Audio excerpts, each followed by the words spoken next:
The two people that are here tonight are as Chota was saying, are very dear to us. And the first is Marie Howe. She was my teacher at Sarah Lawrence College, and when I went to study there. And since then, since our car rides up and down the West Side Highway and deciding which would we rather be, we've become very dear friends. And such an honor and pleasure to know you. So please welcome Marie.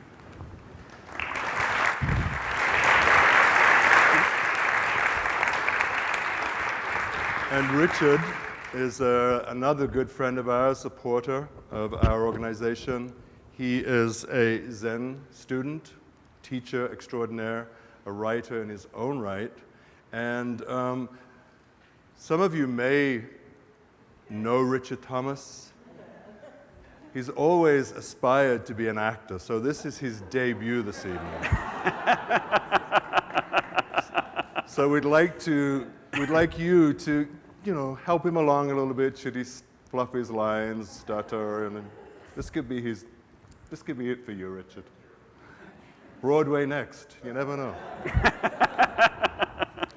All right. Thank you all. Please give them your attention, and we look forward to a great evening.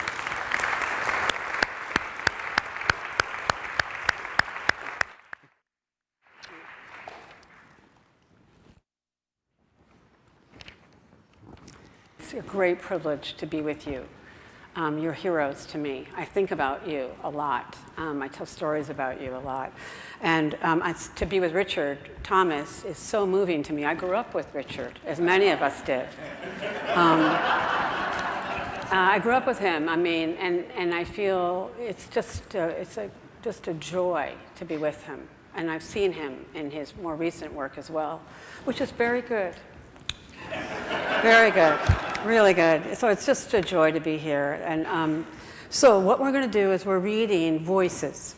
Some of these voices are from people, maybe some of you are here, people who are caregivers and chaplains. Some of the voices are poets. And when it is a poet, we'll say the name of the poet. And all of them are speaking about matters that concern us here. So I asked a group of people if they would just describe their first day going to serve as a chaplain. And this was what someone wrote. When I came up the steps into the light, I saw the corner of 1st and 14th as if I had never been there before. I wondered if I'd come up the wrong stairs or if I'd gotten off at the wrong station. There was a large square of cement that intruded on the sidewalk, a platform about 4 inches high off the ground. I was looking up into the September sky. There was a cloud or two, and then I fell. I saw the sidewalk tilting, coming up to me in a way I didn't want it to. A young man's arm coming in from the side, the underside of a green awning, and then the grit of ground, the gum. That was my first day.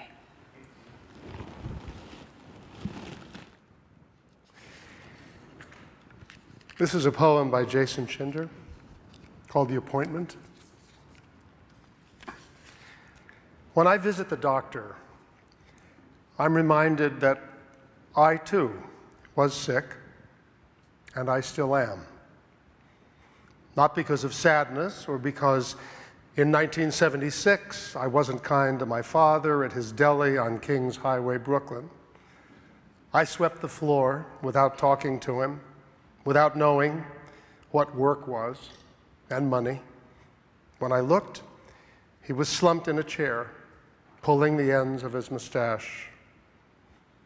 I'm not sick because of anything, just because. The doctor digs his fingers into the liquid tumors growing just beneath the skin of my neck and in a crossword puzzle of hair under my armpits. I imagine the yellow leaves hanging from the branches of a willow tree that fall in Paris long ago.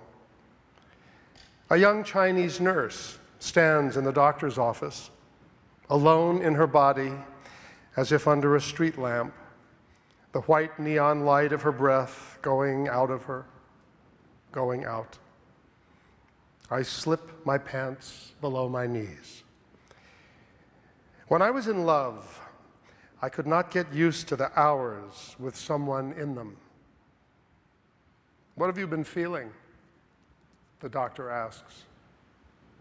Nothing. I turn away and cough.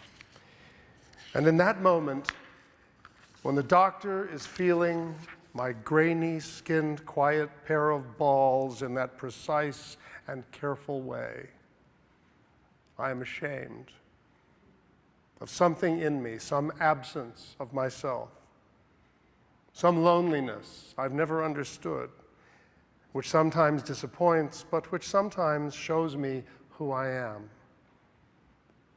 It's made better by his slight touch.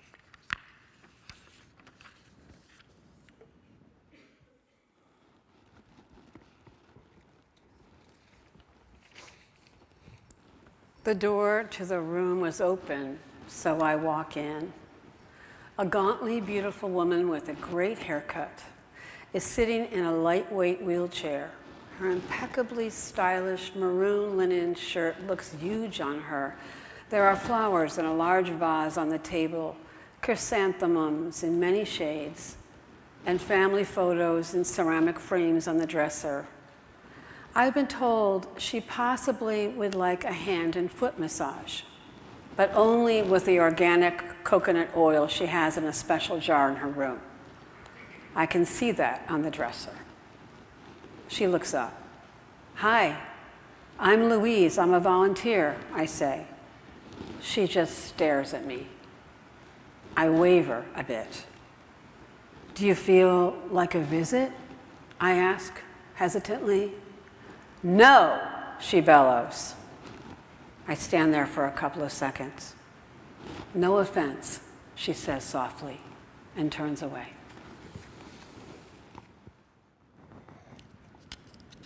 On Saturday afternoon, the emergency room is quietly, efficiently busy.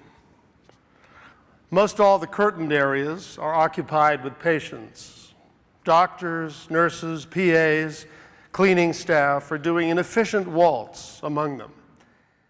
I hear a ruckus and step into a cubicle. The nurse is telling this woman that he will be back with her in a minute, and she bellows, "Be with me now! Take me now!" I told the handsome young nurse that I could stay with her. Great, he grinned and left.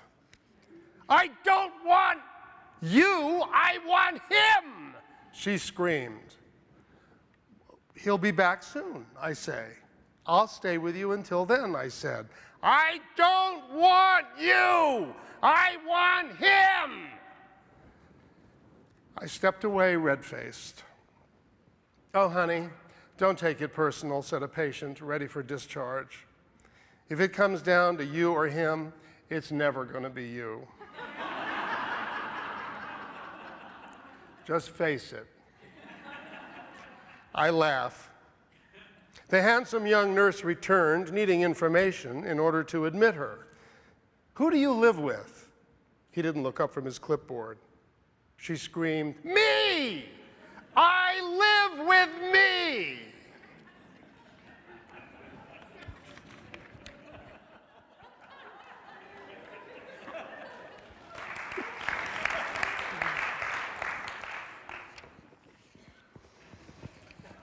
Here's a poem by Jane Kenyon, The Pond at Dusk. A fly wounds the water, but the wound soon heals. Swallows tilt and twitter overhead, dropping now and then toward the outward, radiating evidence of food. The green haze on the trees changes into leaves, and what looks like smoke floating over the neighbor's barn is only apple blossoms. But sometimes what looks like disaster is disaster. The day comes at last, and the men struggle with the casket, just clearing the pews.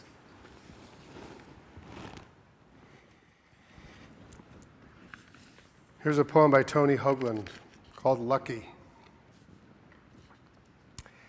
If you are lucky in this life, you will get to help your enemy the way I got to help my mother when she was weakened past the point of saying no.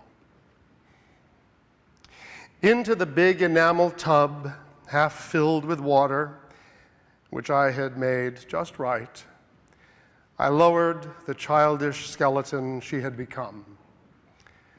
Her eyelids fluttered as I soaped and rinsed her belly and her chest, the sorry ruin of her flanks and the frayed gray cloud between her legs.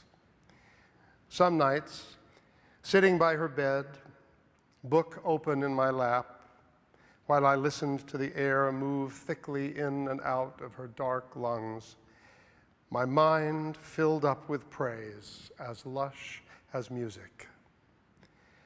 Amazed at the symmetry and luck that would offer me the chance to pay my heavy debt of punishment and love with punishment and love. And once I held her dripping wet in the uncomfortable air between the wheelchair and the tub until she begged me like a child to stop. An act of cruelty which we both understood was the ancient, irresistible rejoicing of power over weakness. If you are lucky in this life, you will get to raise the spoon of pristine, frosty ice cream to the trusting creature mouth of your old enemy. Because the taste buds, at least, are not broken. Because there is a bond between you. And sweet is sweet in any language.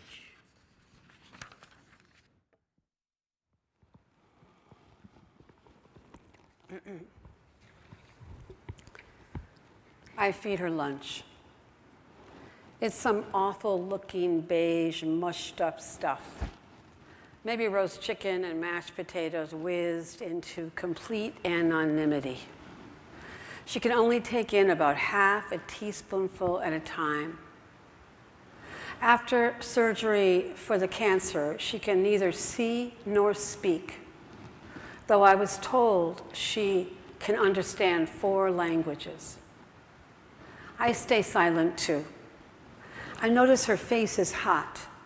I get some paper napkins, run them under the cool tap, and place them carefully on her forehead. Then I start idly smoothing her hair back, over and over, very gently. I'm thinking about whether I will cook broccolini or fresh green beans for dinner tonight. Suddenly, she makes a loud, smacking, kissing sound.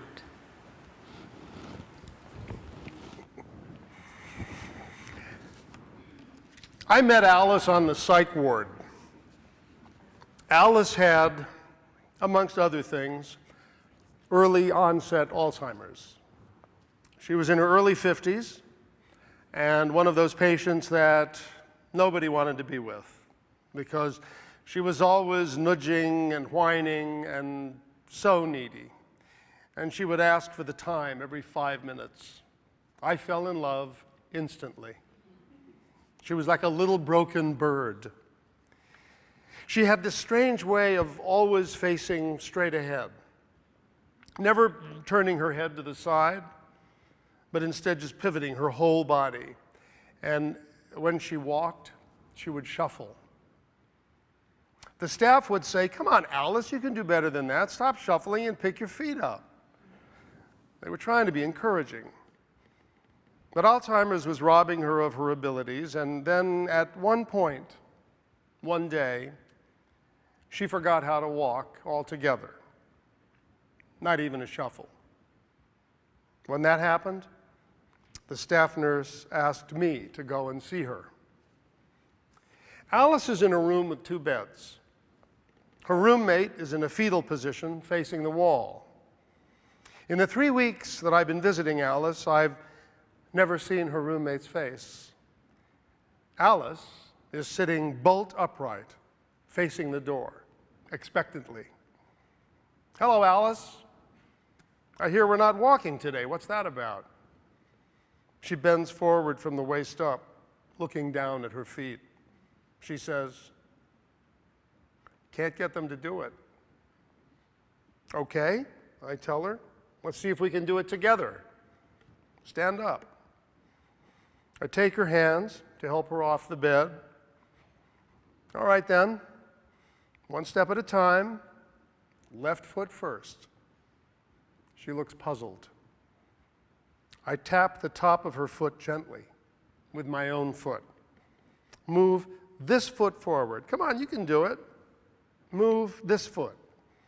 I repeat the tapping motion. She looks directly at me, puzzled. I tell her, "Don't think, honey, just move it a little bit." She moves her foot forward maybe 4 inches, but awkwardly. I fear she's about to lose her balance. "Okay, Alice, stop, stand still. We'll take it a tiny step at a time." We're motionless for about a minute.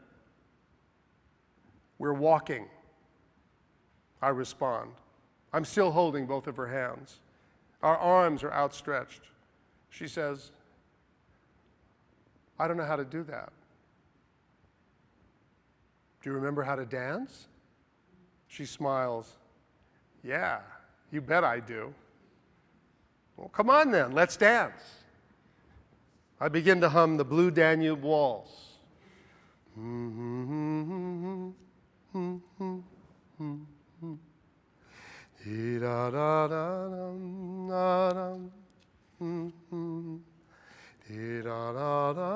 We dance slowly, ever so slowly, out of her room and down the corridor with the staff and patients looking on, not quite believing what is happening. We're like two lovers, unencumbered by frail limbs and failing mental capacity, totally and fully in the present moment. Her eyes shine as if something in the recess of her mind is suddenly awakened. She smiles, I think, for a split second. We are in love with each other, with life.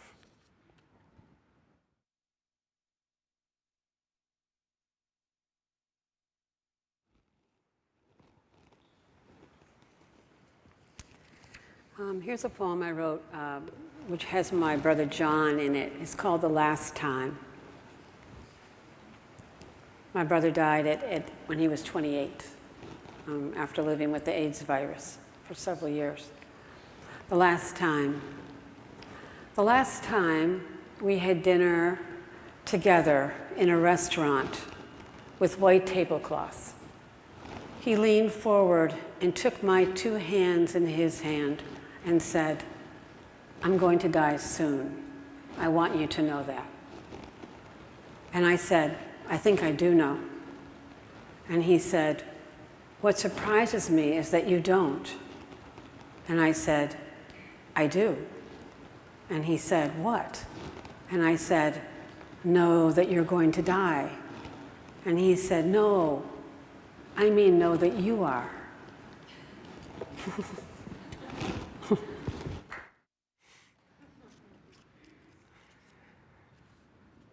I'm sitting with Augustine when she tells me, "Honey, we have nothing to complain about." When I think of the patients, especially Paula, she has it the most difficult with all the things she's going through. She's 92 and no family to visit her these last days. So sad. Later that week, I'm sitting at Paula's bedside. She turns her head slowly towards me, and through barely open lips, she says, "Can you imagine working here? People dying all the time, and it never stops? I couldn't do it."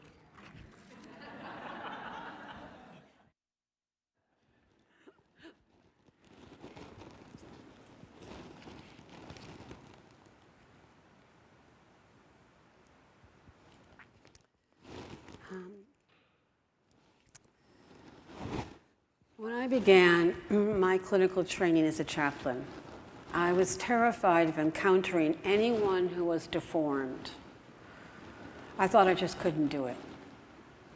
One of my first patients was a woman on the oncology floor receiving palliative care. I'll call her Rachel. Her room was not a room, but a corner of the floor with a curtain around her bed. I knocked on the wall, and there was no response. When I pulled the curtain back, there was the body of a woman with almost no face. 3 weeks before, she had started a very aggressive steroid treatment that had inflated her face so much you could barely see that there were eyes, a nose, and a mouth. It was almost as though her face had imploded on itself. I stopped breathing. I wanted to run. I grabbed the curtain to hold on. It took everything in me to not look away. The scratchy feeling of the polyester curtain in my fist brought me back to my body. This allowed me to come back to feeling my shoes on the linoleum floor. All I was able to do in that moment was just come back to my breath and feel myself on the 9th floor of a hospital. That was my earth. Waves of fear washed over me, and when the waves became smaller and then smaller, I sat down with her. Rachel turned her distorted head to me, and I could make out something that looked like her mouth was moving. She was saying something over and over again. It was very difficult to understand what she was saying. I said, I am having trouble understanding you. I'll just pull up a seat and sit here with you until I can understand you. And she said slowly, thanks. In that moment, I was able to see her. In the weeks I spent at Rachel's bedside in silence, listening, meditating, holding hands, laughing together, she taught me how to hold a huge range of feelings, to weep when great sadness comes, to allow hopelessness to arise and fall away, to allow joy of hands holding each other, to enjoy the bitter sweetness of friends returning after being scared. The day before Rachel died, she said, the most meaningful and healing moments of my life have been when I took time to be with others. Now that I have learned this, I'm ready to die. My life is complete. Being with others in the joys and sorrows of the world, this is where we find true meaning and true healing. This is the truth Rachel taught me.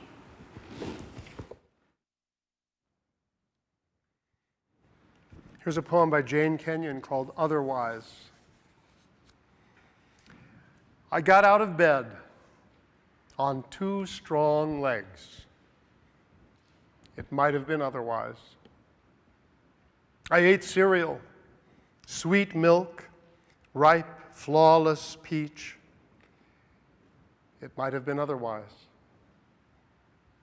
I took the dog uphill to the birch wood. All morning, I did the work I love. At noon, I lay down with my mate. It might have been otherwise. We ate dinner together at a table with silver candlesticks. It might have been otherwise. I slept in a bed in a room with paintings on the walls and planned another day, just like this day. But one day, I know, it will be otherwise.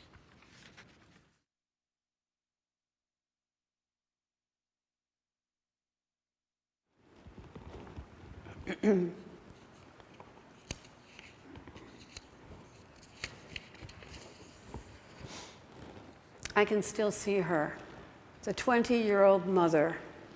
is sitting in a rocking chair, rocking back and forth, her gaze at a 45-degree angle to the floor.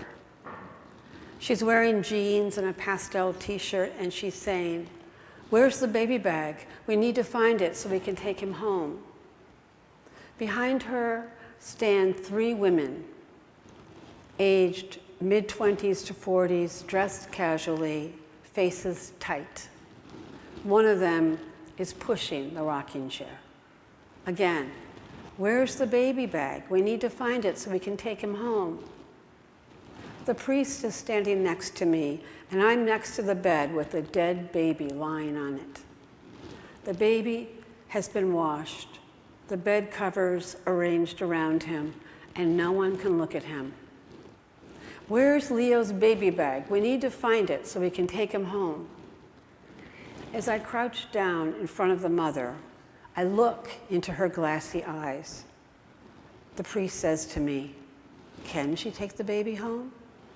I look up at him and quickly shake my head no. Later, I will ask the priest to step outside of the room so that he can talk to a nurse on the floor.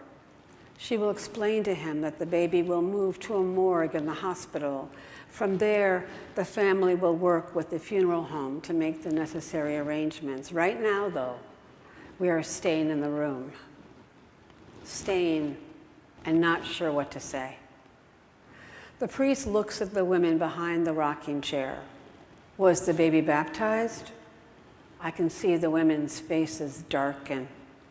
I say, there's a lot we can do. We can pray for Leo and for all of you, now and later, as many times as you wish. One woman says, "Thank you," and we'll stay with you as long as you like. I had learned in my training that when a baby dies, a mother may want to hold the child, to have the experience of mothering it before the baby is taken away. At the time, I thought, who would want to hold a dead baby? And then I asked her, "Do you want to?"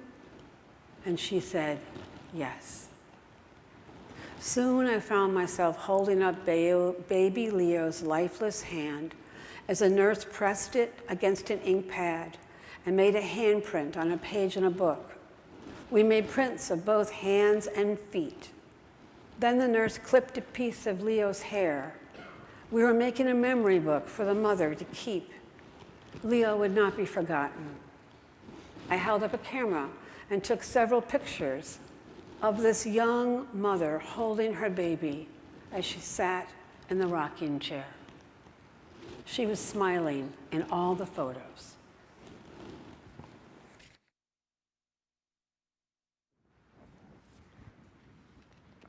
Here's a poem by Marie Howe for her brother called The Gate.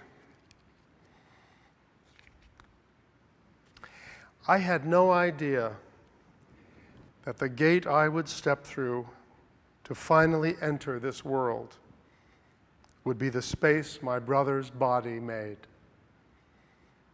He was a little taller than me, a young man, but grown himself by then. Done at 28, having folded every sheet, rinsed every glass he would ever rinse under the cold and running water. "This is what you've been waiting for," he used to say to me. And I'd say, "What?" And he'd say, "This," holding up my cheese and mustard sandwich. And I'd say, "What?" And he'd say, "This," sort of looking around.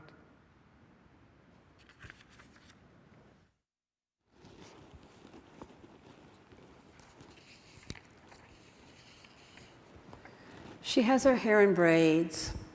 She had her hair in braids and had shuffled off to the bathroom. I had been asked to keep an eye on her, so I tilted my head around the entrance to her room and saw her standing in the bathroom looking at her reflection. She was looking confused. I could see she was holding lipstick in her hand and had drawn it on her chest. I went in to help her, to wipe the lipstick off. I took the lipstick and she made a lipstick mouth. So I applied the bright red color to her lips. She turned to look at herself in the mirror, smoothing her eyebrows and her hair.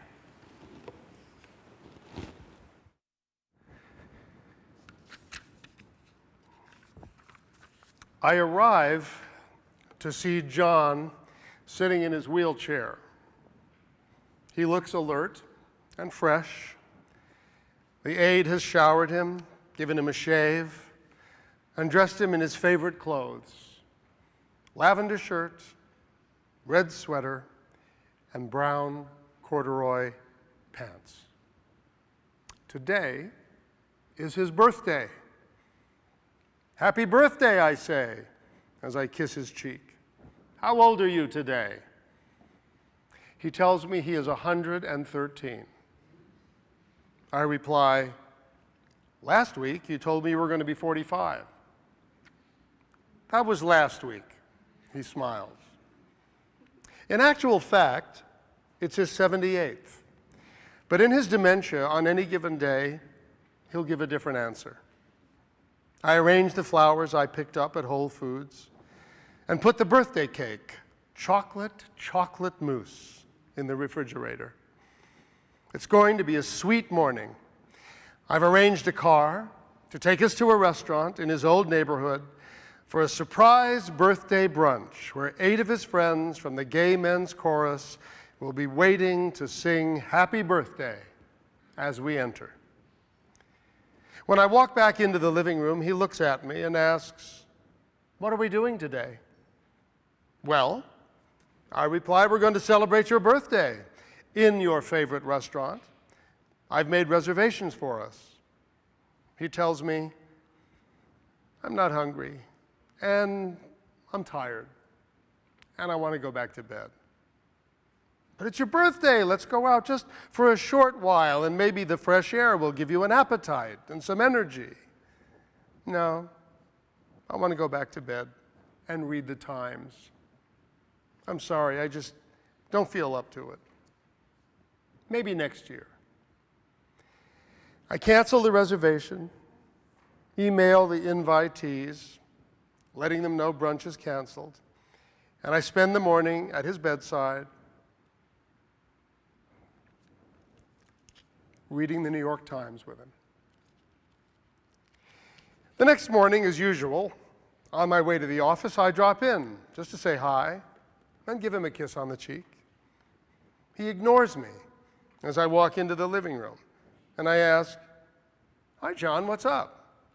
"Nothing, except that yesterday was my birthday, and the only person who remembered was Jim, his deceased partner of 30 years. "Well, that's nice," I reply.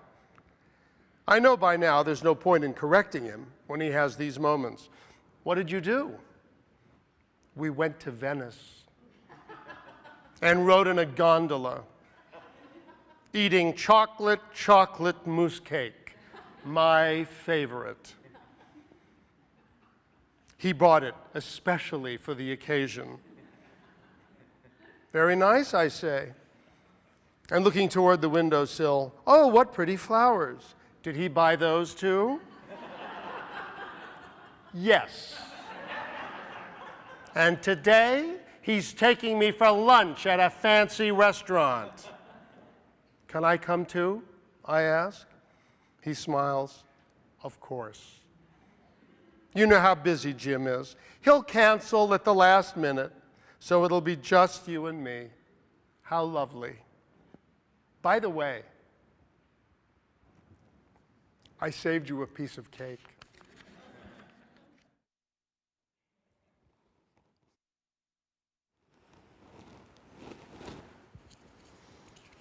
I had just seen Mary Oliver the night before, as if that gave me the right to carry some poems under my sweaty arm, I don't know.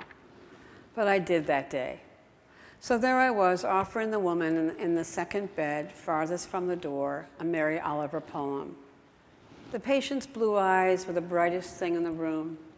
She told me she was a lover of music and had learned Italian so that she could sing opera. The poem I read was surely about death, with all the foolish questions one might ask, but also about roses and the chance of having some unstinting happiness. She withstood my rush of words and waited for me to be quiet. Then she looked at me in the eye and said, "Can I shock you?" Nothing about the poem or roses or any piece of heaven, just, "Can I shock you?" I answered, "Yes," without having to think about it. "I am 100 years old," she said. And the woman in the first bed by the door began to undress herself, confused about the nature of the gown, where it was to open, and how to get out. Before I read the last piece I'm going to read, I just wanted to say what an honor it's been to be up here with you, Marie. To be up on the stage reading poems with a poet is a very special experience.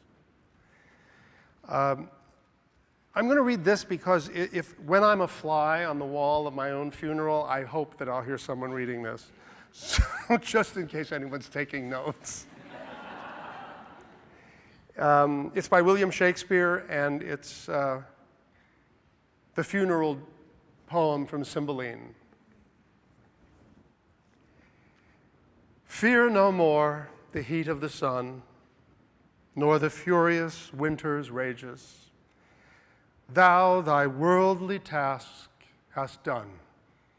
Home art gone, and ta'en thy wages.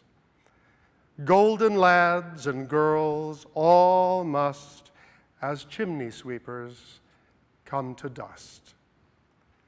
Fear no more the frown of the great. Thou art past the tyrant's stroke. Care no more to clothe and eat. To thee the reed is as the oak. The scepter, learning, physic, must all follow this and come to dust. Fear no more the lightning flash, nor the all-dreaded thunderstone. Fear not slander, censure rash.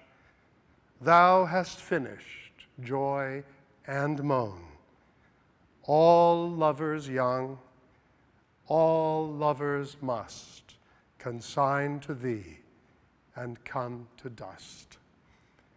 No exorciser harm thee, nor no witchcraft charm thee. Ghost unlaid forbear thee, nothing ill come near thee.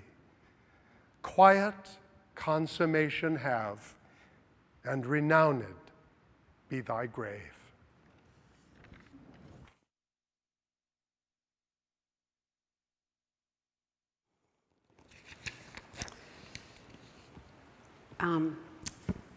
We want to invite you to, many you of all have experiences doing this work, and we want to invite you to write a story and give it to us if you want to add your voice to these voices. We're hoping to keep collecting stories. So please, if you're interested in doing that, speak to Chodo or Koshin or to me or to Richard or to the person next to you. So we're going to end with a poem by W.S. Merwin. And it's been a joy to be with you, Richard, and a joy to be with you all. It's called For the Anniversary of My Death. Every year, without knowing it, I have passed the day when the last fires will wave to me and the silence will set out, tireless traveler, like the beam of a lightless star. Then I will no longer find myself in life as in a strange garment, surprised at the earth and the love of one woman and the shamelessness of men, as today writing after 3 days of rain, hearing the wrens sing and the falling cease, and bowing, not knowing to what. Thank you.